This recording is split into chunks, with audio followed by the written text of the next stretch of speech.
What is up, boys and girls? Welcome to Sawdust Talk, episode 27, with extra special guest Daniel Dunlap of Daniel Dunlap Woodworks. We're going to get everybody in here in a minute, but this is going to be extra exciting for all of you. Look at all of these cool kids that are getting here. All right. One. Let's see who else is going to come in here. Maybe. Hey, Daniel, how's it going? What is up? Can you hear me? I can hear you pretty darn well. Is my audio at a reasonable level for you? Yes, it's very reasonable. Oh, that's good. All right, Ed's I'm all popping about in being here. reasonable. Oh, well, that's good. Yeah, I shoot for consistently mediocre or better. Oh, that's good. It's good. It's Or good to have better. goals. Or better. All right, there's Ed, and it What's up? looks What's up? What's up, like Dan? What's up, Eddie? Jeff. Booyah! Look at all of these cool kids in the magic mirror. What's up, guys? Pouring a drink. Hey, can you hear me all right? No, I can hear you well. No, Okay. I hear you okay. fine. I hear you fine. Sorry. Hey, before we start, I just want to say the leprosy that I have going on here is from, the Florida vacation. I'm sure Dan probably has a little something going on, but I'm not No, dying. I wore I'm not sunscreen. dying. I just want everyone to know. I wore sunscreen like an adult.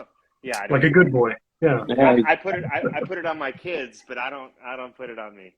Oh, that's naughty. All right, boys and girls. Well, I'd like to welcome all of our viewers and hosts to tonight's episode of Sawdust Talk, brought to you by George Supply Company. George takes care of all of your merchandising, swag, stickers, promotional product needs. He's also really found a lot of love in the maker community, and so we want to give a big shout out to him. As the conversation continues, everybody that's on the live, there's a little question and a question mark box down there in the bottom. Feel free to toss questions in there to ask Daniel, and we will get to all of that. I guess I'll start by introducing myself. I'm TJ with TJT Woodworks Workshop. I'm here in St. Louis. Do a little bit of wood turning, lots of bowls, a little bit of metal work here and there. I've been making stuff and helping Kyle out when he can't make it onto the show. Ed, and then Kyle, and then we'll close it out with Daniel up there. I'm Ed Mancini from Mancini Woodworking.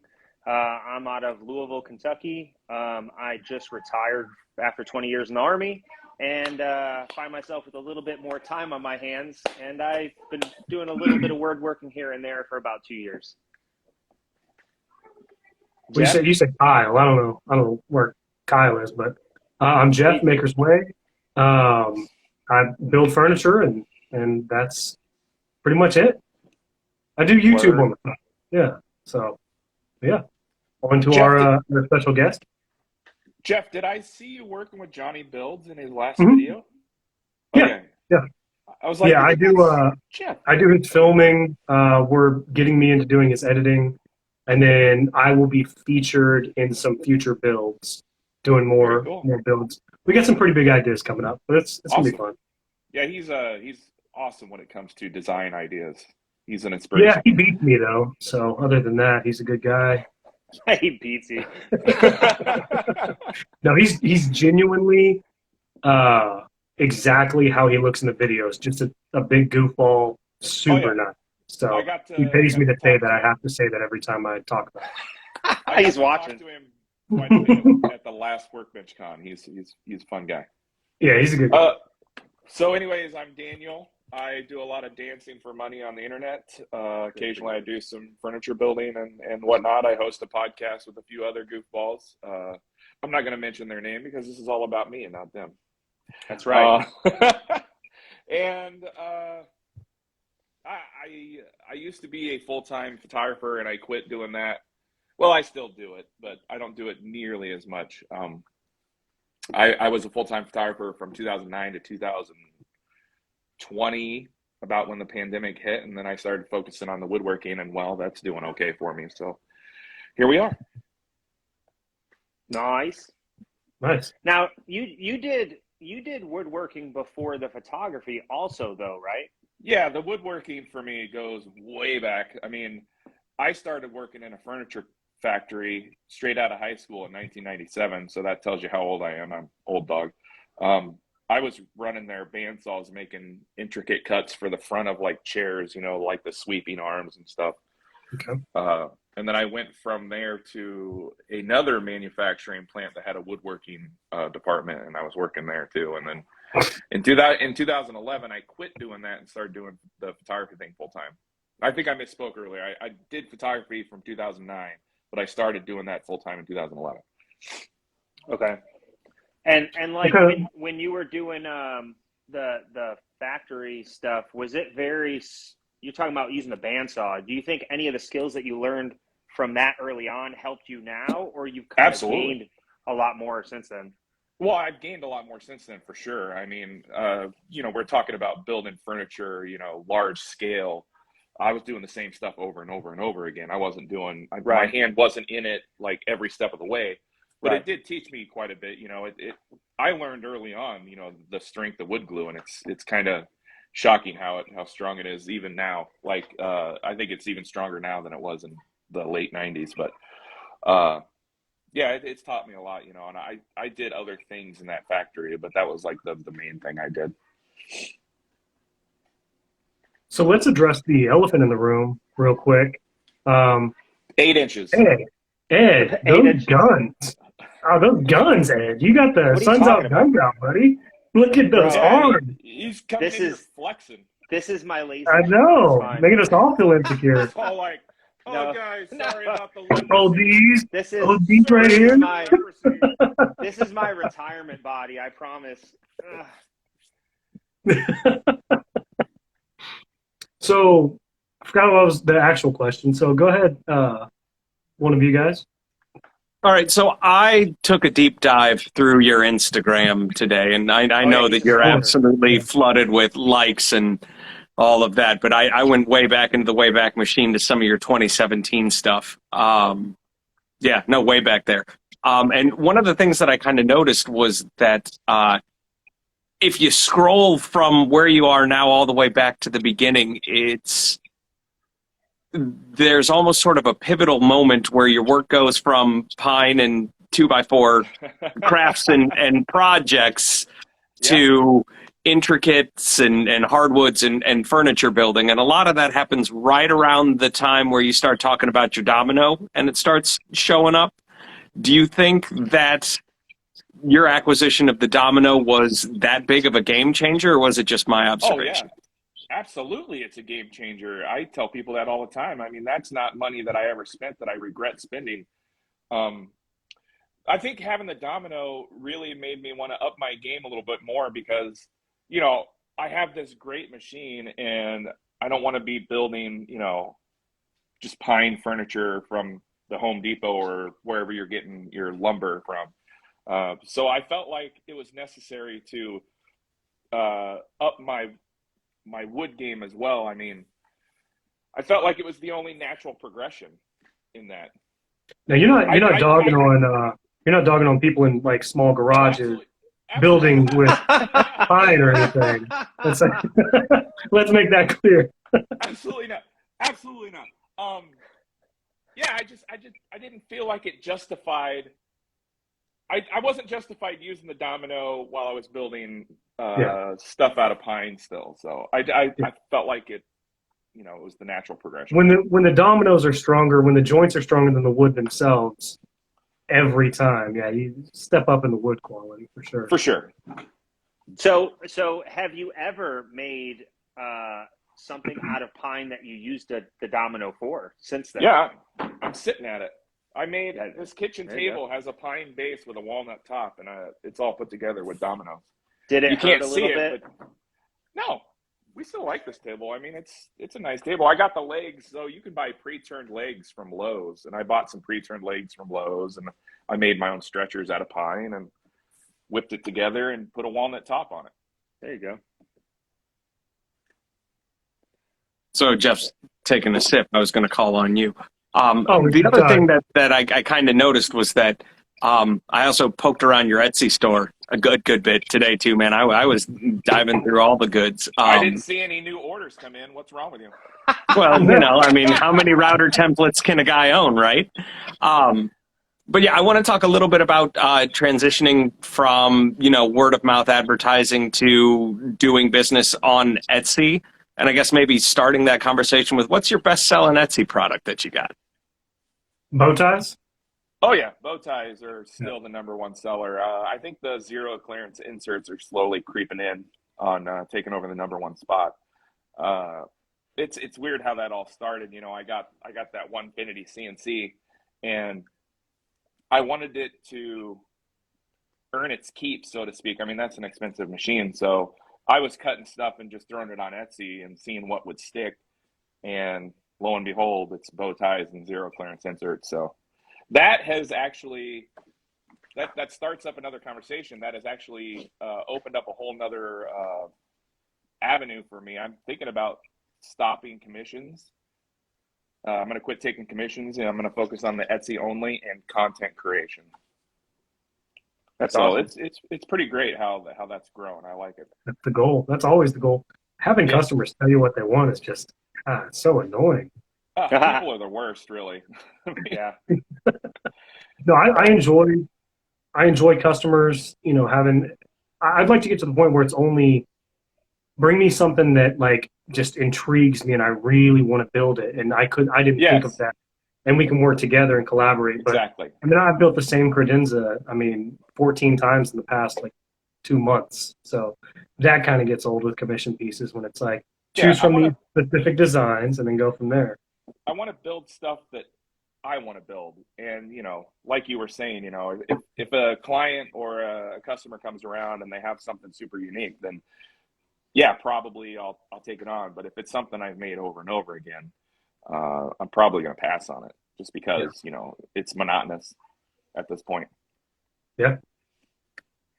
Don't ask me how to spell that word. I don't know how to spell monotonous. I don't even know what that word means. So I've purchased a lot of your files. I have a lot of those. Actually, you have it. Thank you very much. All of your zero clearance insert files. So like when you started this whole adventure, I'm not going to say journey because I know how you feel about that. But this whole adventure, what did you want to be known as? Because now you're like the bow tie king. You know what I mean? So like at what point did you transition? Like when you started, you say, I want to be known for this out of my business. For some reason, I happen to be a flag guy. That's the most I get ordered, and I did not intend for that to happen, My only goal was to be known as the guy that can make anything out of wood, and if you can dream it, I can make it type of situation. I don't want to be known for any one thing. I don't really want to pinhole myself into that, but it feels like that's kind of where I'm headed with the Etsy thing, though, right? Right. But that's why I'm always throwing up new products, because you never know what's going to stick or what's going to take off. And like I've told people in the past, it costs you 20 cents and the time and the materials to make that product one time, just so you can take pictures of it and put it on Etsy. Right. So, I'm putting new stuff up there all the time to see what'll take off. Sweet. All right. So when you talk about new stuff that's going up there all the time, what do you think is going to be the next clever idea you come up with? Man, if I could predict the future like that, I'd be a rich man. I can't tell you. I don't know. I made those. I made that. What was it? The phone watch dock thing. I sold four of those right away. So that was pretty cool. But I don't know. It seems to me that the things that sell the best through Etsy are things that other woodworkers can buy, like the zero clearance inserts and the bow ties. Things that make other people's workflow more efficient. So that's kind of what I'm after right now. That's what I'm looking for.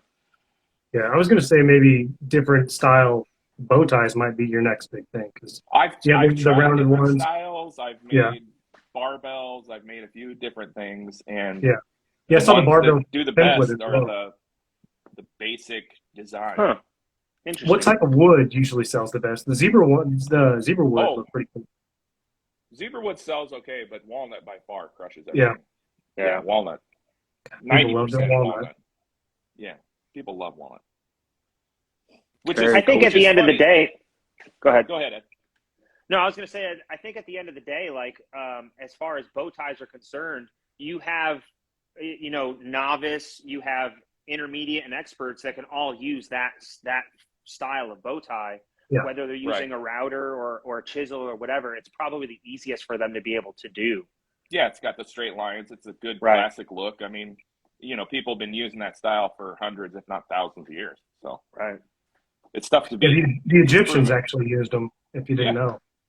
Yeah. That's how they held the pyramids together. You're stupid. I think I saw that in a couple of documentaries. Yeah, they skip over it. They gloss over it. It's, big bow tie is trying to hide the facts. They're hidden really well. We were talking about zero clearance inserts. Would anybody like to explain to Sam over at Woolly Pedals what they're used for? Seems like we got the guy right here. They help with establishing the saw blade line a lot easier, so you know where exactly the saw blade's going to hit, especially like on a miter saw or whatever. They also help with keeping little offcuts from falling down into the table saw or your miter saw. Some people will say they help with dust collection. And if you buy a nice hardwood zero clearance insert, it's going to look nicer than a piece of plastic. Yeah. And they can help with tear out as well. I mean, yes, tear out. I forgot that. Yes, absolutely. I got you back. Don't worry. I'm here. Thank you. I appreciate it. Ed, you want to take the Yard Games question? Yeah. So Temecula Yard Games wants to know how much has the podcast changed your visibility, i.e., like Etsy and social media following and stuff like that? Is that for me? Yeah, for you. Indeed. I think the podcast has helped tremendously.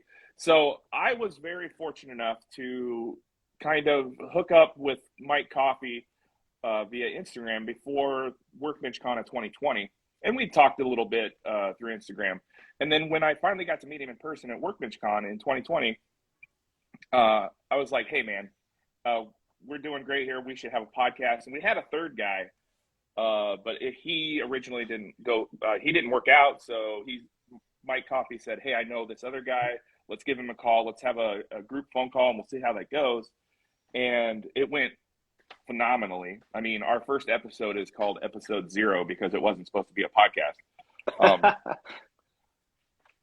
But more to the point, I think that it's helped tremendously because the timing of the podcast was perfect.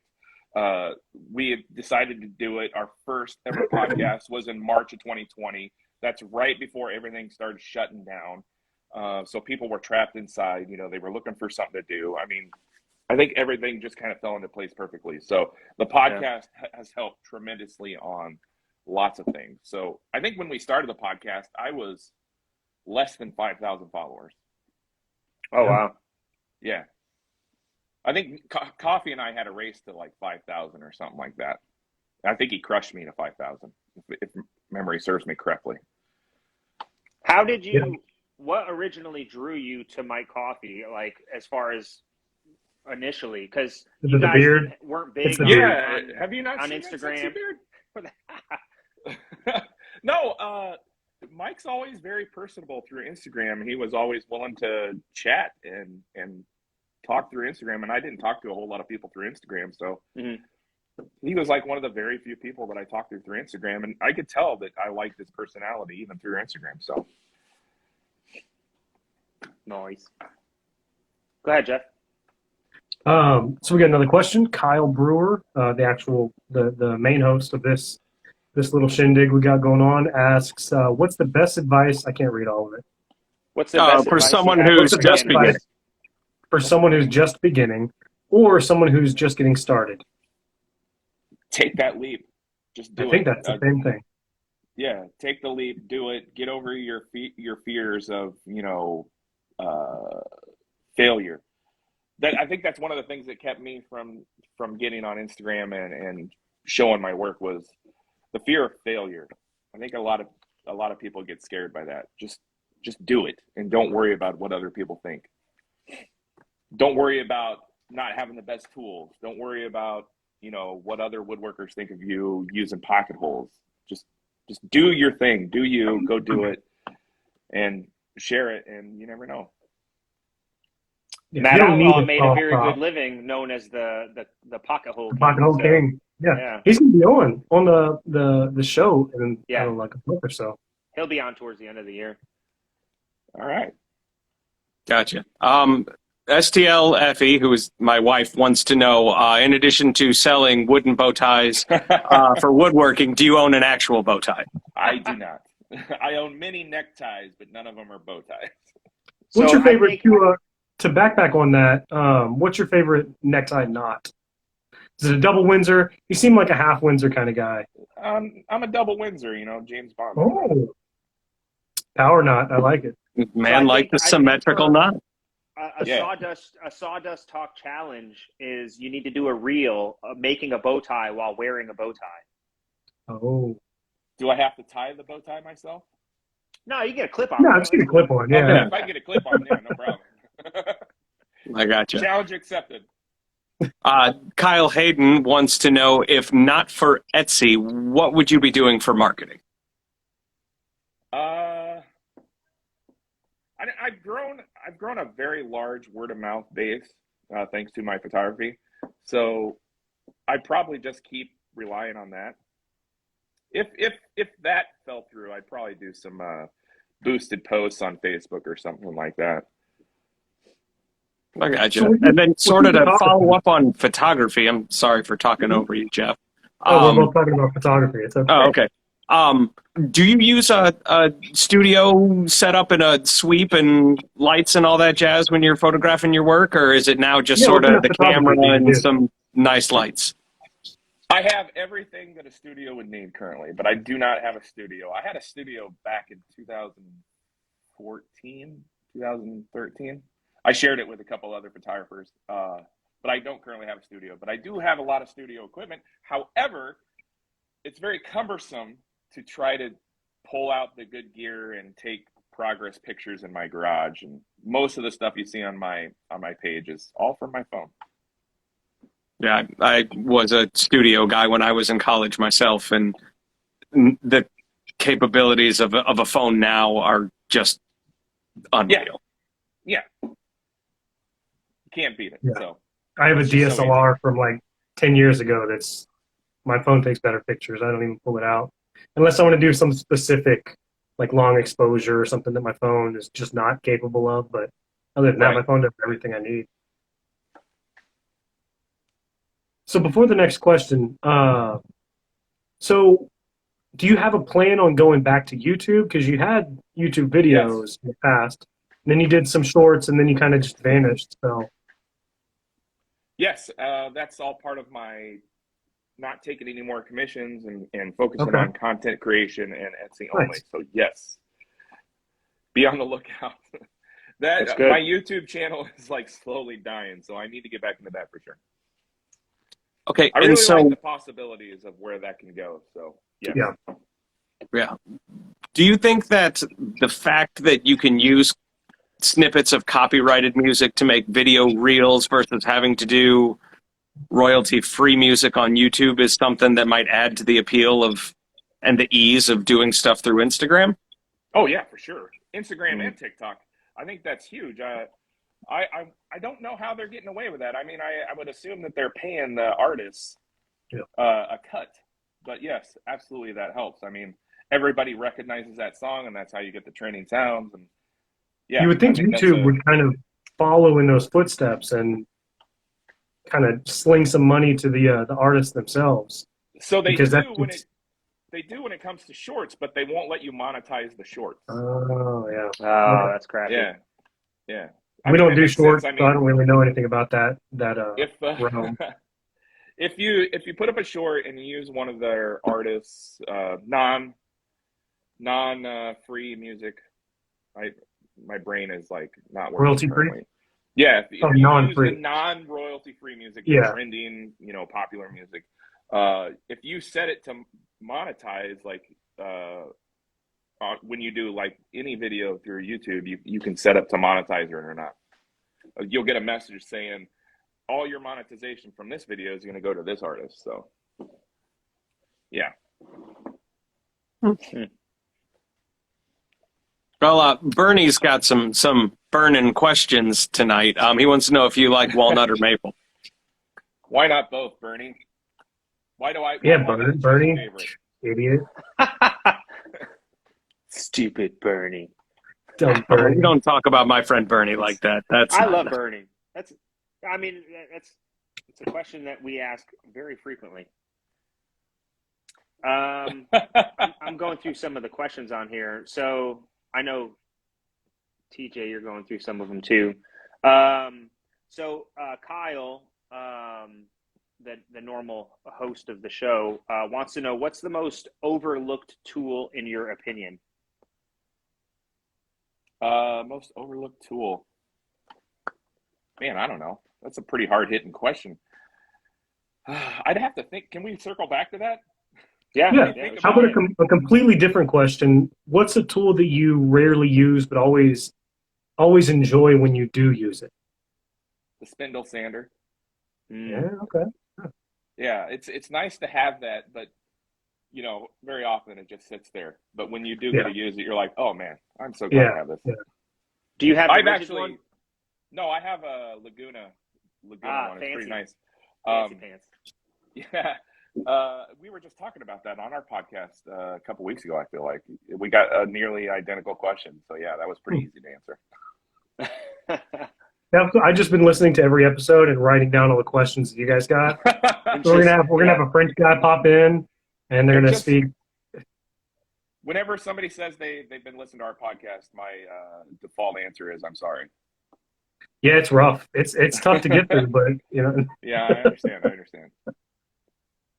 All right, this one's kind of long, so I'm sorry if I'm sniping questions from you guys. But it's how do you decide what kind of content to make into content, and how often do you have to redo this stuff after the fact because you realize it would make good content after you've already done it? Occasionally, you have to redo it.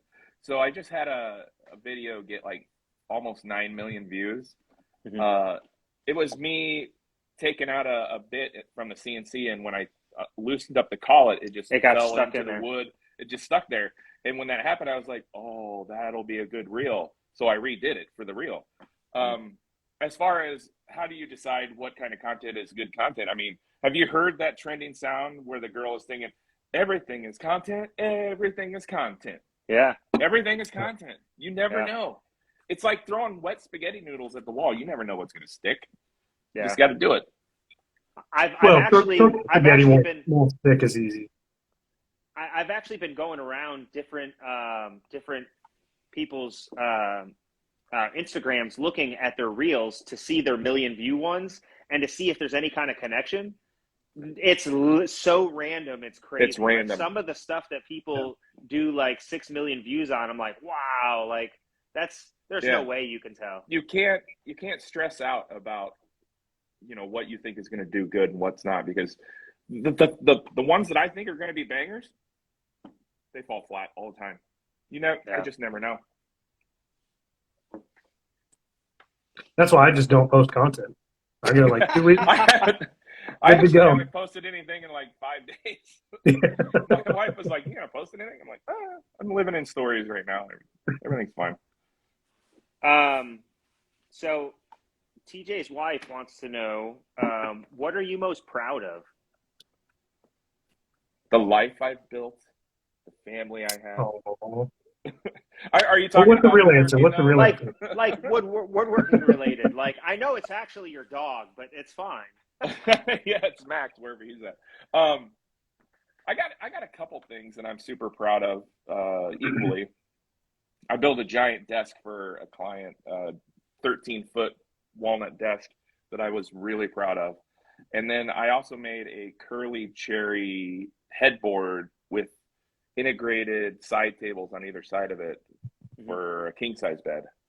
And the side tables stood on one leg, or they at least looked like they stood on one leg. And I was really proud of that too. You got to go deep into my profile to find those things, but TJ probably did. You probably saw it. I did, actually. Yeah, there's a sort of compilation on your YouTube page of that Oh, yeah. walnut build. That client asked me to do that for them, so I was like, they wanted a compilation so she could give it to her husband because that desk was for her husband, and I was like, well, might as well put it on YouTube.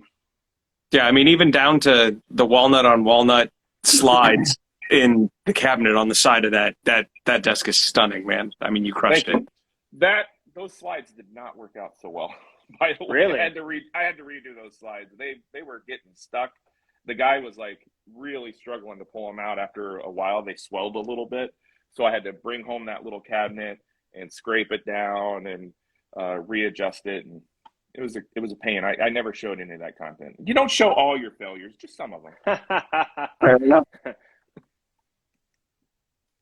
But yeah, no, that was cool. But yeah, that was only about a year ago that compilation got put together. Has it only been a year? Okay. I don't know. So probably a year and change. It's YouTube math. So, I mean, time and space are kind of crazy. I got 2 kids under 4, man. Like, time and space are pointless. Dusty Beard has a question for you. Kyle. What I can read those. What CAD design software is your preference for CNC and why? I've only ever used one CAD program, and that is Vectric Aspire. Why? Because I got a heck of a deal on it. And we'll leave it at that. That's an expensive program. I would never pay full price for that. Yeah, it's super expensive. If I wasn't using that, I'd probably pay for VCarve Pro. It's because it's very, very similar. And that's what I have. I have VCarve Pro. I like VCarve Pro, and it's been fine for everything that I've done up to this point. However, when I do decide to go more into the 3D realm is where I'm really going to need Aspire because there's very limited options for 3D on VCarve Pro. I've only dabbled a few times with the 3D capabilities of that program, and I would really like to do that in the future. I think one of them was the seats I made for some stools. And I'll tell you, I don't know if I did it right because carving those seats took like 4 hours, and I don't think that's right. See, I was actually going to talk to you about that because I've been really afraid to make chairs, but I got a domino now, and I'm like, I could make the curvature from the stools and stuff. Like, did you get that? Did you get the vectors or the file from somebody else, or you created that on your own? For the seat tops? Yeah. Or for the whole chair? For the seat, for the part you sit on, the ass part. The ass part. Yeah. I got a design that was basically what I wanted off Etsy. It was like $5, and then I manipulated it to what I wanted. Okay. It got me 99% of the way there, or 95%, whatever. Gotcha. And then does the rest of it just come down to sanding and shaping and, power carving with the 60 grit gouge? Yeah, there was a lot of sanding after that, for sure. That's really cool. I actually really liked your photo shoot of you standing on that stool. That actually pleased me more than you can possibly imagine. Yeah, is that the one you fell off? Yes. Yeah. Thank you, Ed, for remembering that. Yeah, I fell off that. I don't have any proof of the fact that I fell off. God damn, I wish I did. That would have been good content right there. But yeah, I took that photo of me standing up on top of those because they're cantilevered, and I knew there were going to be comments saying, "Well, that's not going to be very strong." So I had to prove the haters wrong. Yeah. I was if we can go back to the podcast, I am actually kind of a fan. I do listen to it. Thank you. Well, just two of you. I did have. Where do you see that going from here? What's you guys' goals? Are you going to kick that one? You know which one I'm talking about. One of your podcasts. You're going to kick him off. You've been doing a lot of guests. Yeah. You guys going to go back to it, or kind of a mixture, or? We were actually talking about this not too long ago, just between the three of us. We like doing the guest thing. I mean, that really opens up our audience to more people. Yeah. And, let's the last one with Mike was really good. And then the J Cats was just a really good episode. J Cats one was really good. I mean, that's already become our #1 episode ever. Yeah. I mean, oh, wow. if you could even already? go all the way back, yeah, it's crushing everything. So people really, really like that one, which is cool. We really like to see that. But yeah, we're going to keep having guests simply because it widens our audience by bringing on people that wouldn't necessarily bring it on. It's amazing I do a podcast, right? Because I can't talk for shit. That's all good. Oh, by the way, I curse like a sailor. Sorry about that. That's cool. Yeah, we don't allow that shit here. All the damn kids, all the kids are sleeping. Don't worry about it. Good. Okay. We like bringing on people that would have an audience that normally wouldn't know about us. So it grows our audience a little bit. So one of our goals with the podcast, I mean, let's be honest, is to make money and make it a revenue stream. You know, we're all after different streams of revenue and trying to do this more full time than you know, some of the other guys still have full-time jobs, and they would maybe like to get out of that, and the podcast is going to be an avenue to that. So yeah, I mean, we're not going anywhere for sure, and we're going to continue pushing guests. I think that's going to be a thing in the future for sure. So if you had to pick a fight with another popular woodworking podcast, who do you think you could pick to beat besides Steve Ramsey? Green Suitors. Oh, of Okay. course you would say Bent. Of course you would say Bent. Oh yeah, you're wearing his hat. I didn't. Yeah. That's funny. We have a little banter with those guys. We enjoy those guys, and it's fun hanging out with them. We get to hang out with them at a few events that we've been to, and yeah, for sure, we definitely fight those guys. That's funny. So you recently did, I think it was down in Texas. You guys went and did like the Festool and Odie's challenge. I mean, Rubio challenge. And I was about ready to quit. Man. So oh. how do you I was going to put a little shelf with one single jar of Odie's right here. I was like, it's too much. Yeah. How do you think do you think you guys would have had that kind of opportunity and opportunities like that if it wasn't for the podcast? No, I think the it's podcast, opened up. The podcast opened that up, you know, very well. Absolutely, I think that helps. I mean, so going back to the fight between Green Suitors, one of the guys on the Green Suitors podcast is Brian Sedgley, or Festool Sedge, and we've gotten to be buddies with him, and he's a cool guy, and you know, he recommended that the three of us come down there. So yeah, the podcast has helped out tremendously. Do you see that happen? Experience. Do you see you guys getting more opportunities like that in the future, or at least hope so, I guess? Yes, I can't speak of anything specifically, but we have had conversations about going to other places and doing podcasts and events and stuff. So that's cool. We're definitely all going to be at Maker Camp in the Catskill Mountains in October. Oh, nice. Nice. Either of you guys going? Ed, no, TJ? The Maker Camp is super fun. We went last year. Did you enjoy Maker Camp or Workbench Con better? You know, that's really hard to answer. I feel like they're two kind of different levels of conference. I mean, Workbench Con is, you know, networking and schmoozing with brands, where Maker Camp is, you know, more hands-on and just being outdoors and getting dirty. Yeah. But if I had to choose one, I think I like Maker Camp more.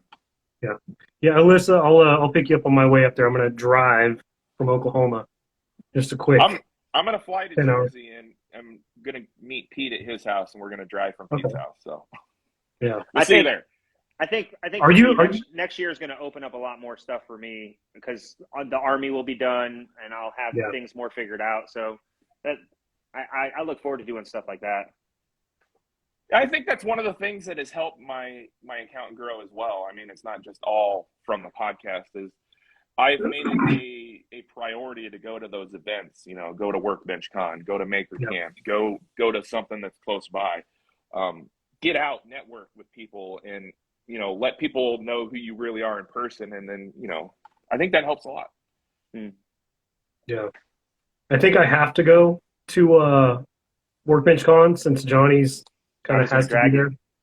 Yeah, I don't want to go, but you know, whatever. I was drinking with Johnny in the Total Boat tent until about 3 a.m. last Oh last yeah, night. yeah. So He likes to drink. Yeah, yeah, so he was don't driving from if Oklahoma. he's all like, I'm oh God, I'm I I'm gotta not go. driving from Oklahoma, but hopefully I'll fly.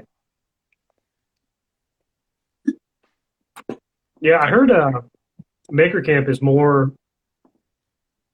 hands-on. You get to enjoy build. If you like building stuff, you'll enjoy Maker Camp better. And I think Yeah, for I sure. think that's definitely a reason that would want to go.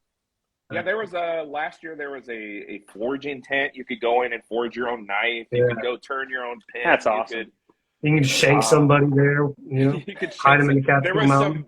There was some ninja stars in the back, like these Mm. really sharp ninja stars that you could just throw Yeah. through the air at a log. Like you could have took somebody out with one of those. Hell Yeah. yeah, But yeah, it's fun. nice. We got a And question lose from an appendage. Bernard asks a question. Have you or do you sell at markets or other local events? I have one time I did a local event. That was a couple years ago. I was working in another shop with another local guy here, and we did an event, and we did pretty well. But that was the one and only time. What kind of Yeah, stuff really- do you bring with you? Just cutting boards and little knickknacks and stuff like that. It kind of We depends had on the demographic. We really have does. a bunch of festivals in Oklahoma City, but I mean, if I took TV stands, I'm not gonna sell Yeah. any. Yeah, that's what I was going to say. We took smaller items, but we also had some bigger stuff to show off what we could do. And we had price tags on them just for fun, just in case. Yeah. Nobody bought those. Yeah, I'm Well, you going to be keep it- doing my first festival this fall, actually, which is kind of fun. So, Well, Yeah, it's what up. you do is perfect for festivals. yeah, I I think mean, I'm probably going to do The bowls, you're gonna do good. pretty decent out there. At least you'll get your name out there. Yeah, that'll be nice. Kyle You probably Hayden won't wants sell to. even one. You'll probably sell nothing. But I'm just kidding. Your shit's cool. Oh, you're so nice to me. So messed up. Kyle Hayden wants to know what's your favorite style or piece to make. Definitely mid-century modern-esque.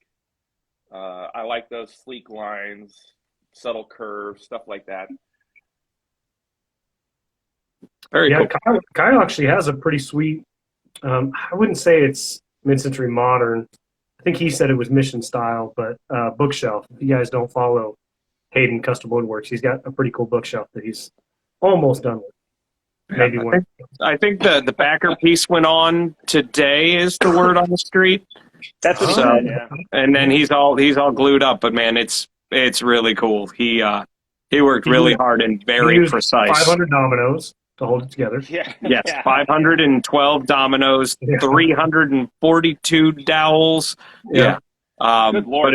But it's a stunning piece. So So there's a little bit of hardwood in there, and a lot. Just a little. Just a little. To bit hold of the hardwood. dominoes together. Yeah. Yeah.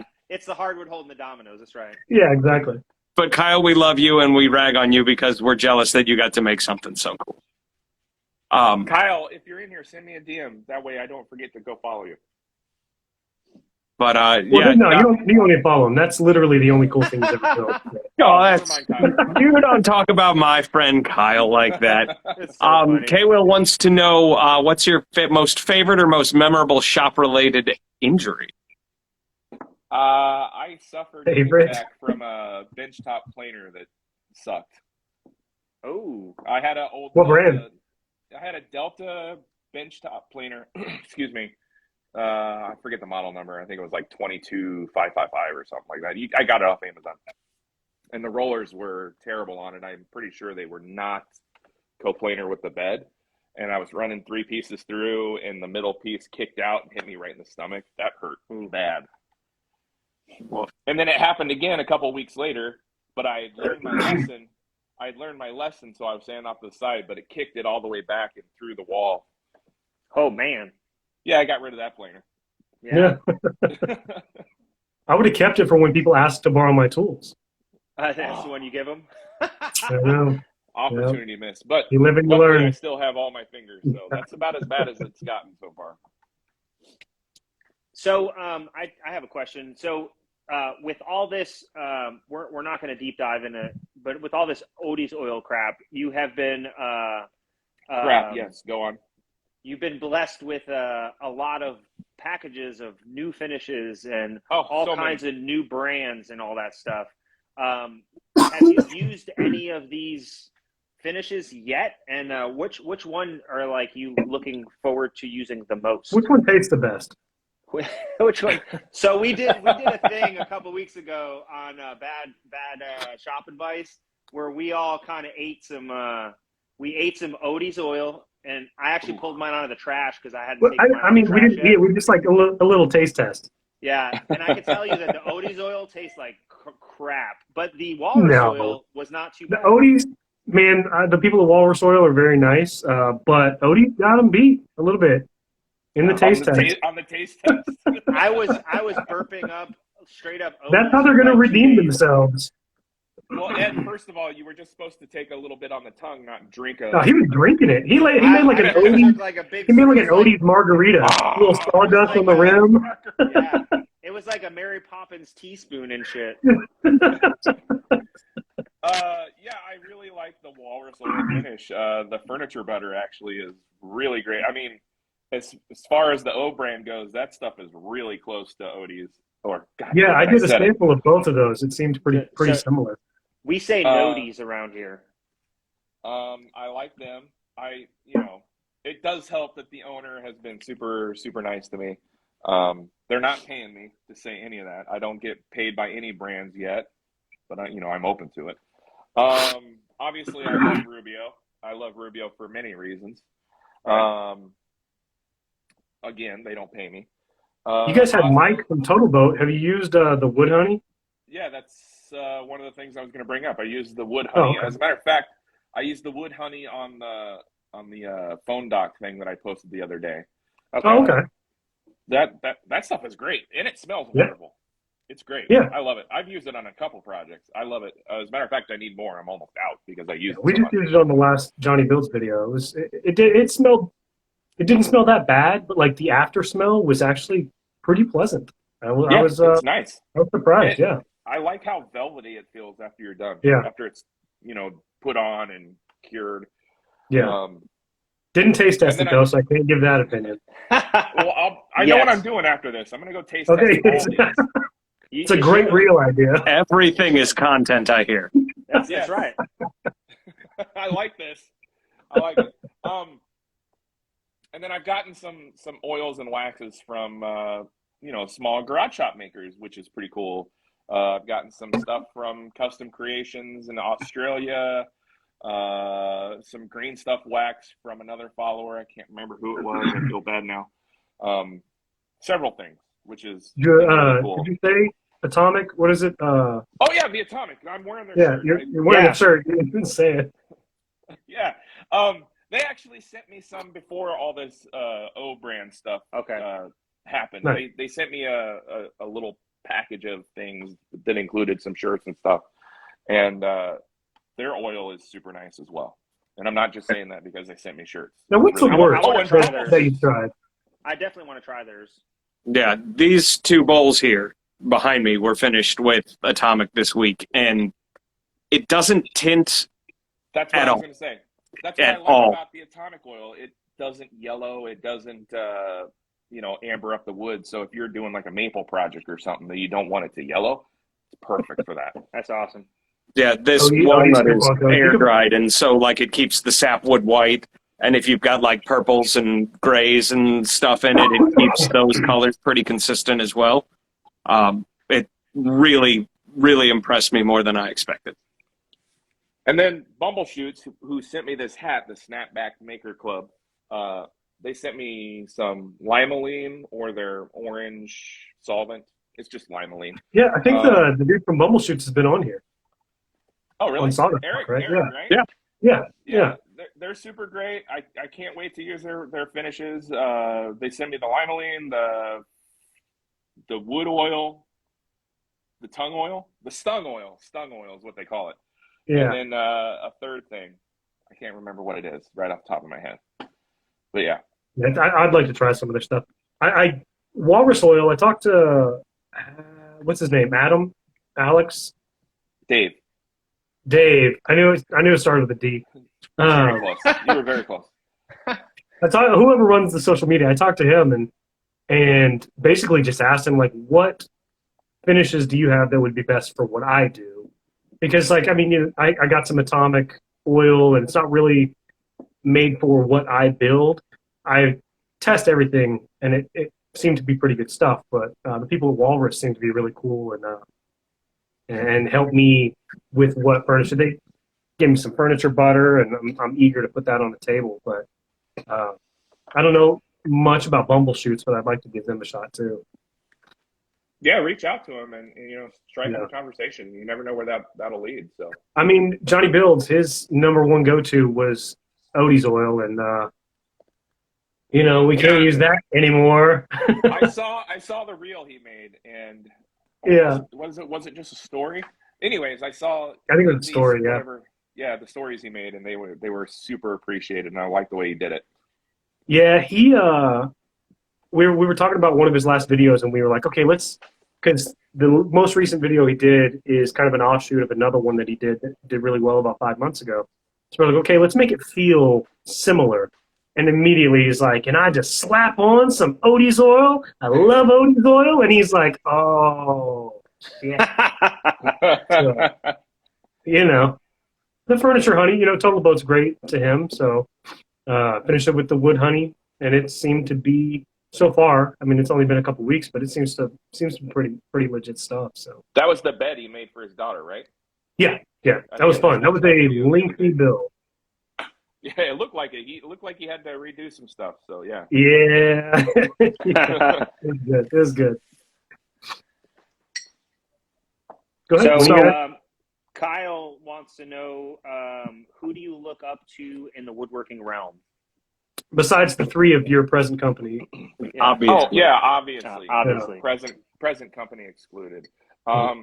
I really like the dudes from Four Eyes, Chris Salamone and Sean Boyd, obviously. Yeah. I really like their style, their design choice. As I was talking earlier, I do like Johnny Builds. He's got some really great design concepts and stuff that I really enjoy. Mark Spagnolo over at the Wood Whisperer, he's awesome. We had him on the podcast. He's a great guy, just a treasure to talk to, and just a treasure to this community, which is amazing. And I'm going to give props to my two podcast mates. They inspire me all the time as well. I mean, Pete's doing his 3D printing thing. I know that's not woodworking or whatever, but I really look up to what he's got going on over there with his 3D printing and the small scale manufacturing. I take a lot of inspiration from that for my Etsy store. And then Mike Coffey, just the way he's grown his business over the last year and a half is just astounding. Dude went from a 2.5 car garage, and now he's got like 3 buildings. He's got 3 employees, maybe 4. He's doing these large corporate projects. It's really inspiring to watch. I like he does a lot of lives where he talks about business stuff. I really enjoy that. I think in the last podcast he was like, I love talking business or something like that. It was great to hear, because a lot of podcasts don't really get into too much business, and you guys have, with the J-Cats and with Mike, you guys do dive into business a little bit, also with the humor involved, So it's interesting, yeah. We pride ourselves on our humor, but Mike is super business savvy. He's the reason why he's the guy that does all our sponsorships through the podcast. Everything is on him. Whenever we're talking to brands or whatever, or trying to spark up a deal or whatever, that's Mike's plate. That's his area. Yeah. I'm just the beautiful talent that shows up, basically. The beauty, the looks. Yeah, somebody's got to bring in, the viewers with the appearance. It's you. Obviously. Thank you. I'm glad you realize this. Now, in addition to that, has anybody ever told you sound like Jim Gaffigan? I have heard that a time or two. Yeah. Okay, it's a beautiful voice. It's a beautiful voice. I quite enjoy it. It puts me to sleep sometimes. I listen to Jim Gaffigan a lot, and I don't hear it. Really? It's his normal voice, not his comedic voice, because he does like a lot of whispering and stuff. But yeah, Yeah, I think if you tried, you could totally do. Pockets. There you go. What was that? Is Jim here? Is Jim here right now? I have been told that. Yeah. All right. Matthew Laterhost wants to know how much you view yourself as a woodworker versus a contract creator, and which one brings you the most, I think, joy or fulfillment was the question. Oh, woodworking, first and foremost over everything. I'm more of a woodworker than a content creator, and woodworking brings me joy more than content creation. There's lots of things I do in my shop that never get shown on the internet. I mean, I'm in there 9, 10, 12 hours a day, and you'll get 15-second clips here and there. So, yeah, I get more joy from the woodworking than the content creation. It's That's my awesome. solitude for sure. Yeah. I mean, everybody's watching you on content creation. Diarrhea Yeah. pockets. Oh, gross. I'm sorry. What do you do as a hobby? Like, other than this, which brings you in the money, what do you do for fun? I go out in my shop and I just piddle around and I try to make things that I think would be cool. That's my hobby. It's pretty cool that I'm making money at my hobby right now. I just wondering. And that's another thing. So like Mike and I have talked about this, he's going like huge, large scale, and Yeah. I just want to be happy. And I'm super impressed by him, growing his business, but that's not what I want. I a lot of want to stress. go out to my shop and be happy. And if I can make money and be comfortable, then I've reached Yeah, my as soon as goals. you bring those employees in, it changes a lot. Yeah, for sure. yeah. Good on him, but that's not my dream. My dream is to just do what I want and be comfortable and stress-free. Heck yeah. Can you guys see the rest of that question, or is it cut off after larger? It's Larger CNC? Yes, Any larger plans CNC. any plans on the larger for a larger CNC? CNC? Like an Avid? I don't have any plans as of right now. I mean, a couple months ago, if you following me, you knew that I was looking for a bigger shop space, but that's kind of fallen on the wayside since I've decided I'm not going to do many client commissions anymore. Yeah. So I think along with that, I'm very happy with my CNC size right now. I mean, if I get anything bigger currently, I'm going to need a bigger shop. So I'm going to have to go back down to that road again. Of course, with anything, of course, bigger is better, and I'd like bigger and better, but I don't need it. I'm perfectly happy with what I got. I mean, would you get a bigger CNC or get a second Onefinity? Oh, that's a good question. I think I'd get a second Onefinity, to be honest. I mean, if I could have two Onefinities running, one doing bow ties, one doing zero clearance inserts, that'd be optimal. But again, I don't have the room. Right. And you started off with the woodworker and then upgraded to the journeyman, right? Yeah, I got the Onefinity before they even offered the journeyman, the bigger rail, the X rail. So as soon as that came out, I upgraded it. All right, we got about 5 minutes left. Would you be interested in hammering out just lightning round questions as they come from the audience? Maybe 1 or 2 word answers? Can I get a beer refill? Of course. Yeah. Oh, those are question with what I'm drinking with the DD. All right, I'll be right back. I'm going to get a beer refill, and then we'll do the lightning round questions. All right. That's excellent. Now that he's stack the gone. Onefinities. Yeah, I know. I still have my AirPods when I shit. talk to you guys. So. Just FYI. Yeah, the nerve of some of these guests that come on here. Yeah, I know. This ain't my first rodeo, gentlemen. All right, boss, you ready for rapid fire? bring it. All right. Favorite brand of tool? Laguna. That's Best pretty answer obvious. ever. Lowe's or Home Depot? Menards. Yeah, of course, Menards. How do you go about pricing? That's an open-ended question. Ooh, tricky. Pricing for me is pretty basic. It's 3 times the cost of material plus 10%. Yeah. Same. Which is your favorite of your snapback collection? Currently, this one right here. I like this one, but it changes weekly. With your retreat from commissions, would you rather invest time in YouTube or Instagram? YouTube. The return on investment is better. What you drinking? Kirkland Citra Hop Session IPA. My buddy brought this to me the other day. He brought me a case of it. I'm like, oh, that's pretty good, actually. Yeah.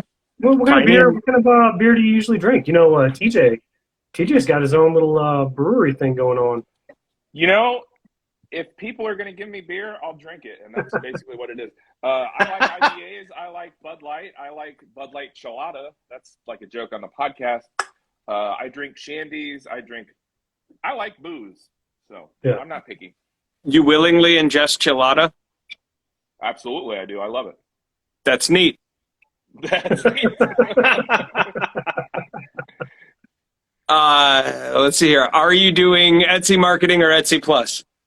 I'm doing Etsy marketing, and I spend about $8 a day on Etsy marketing.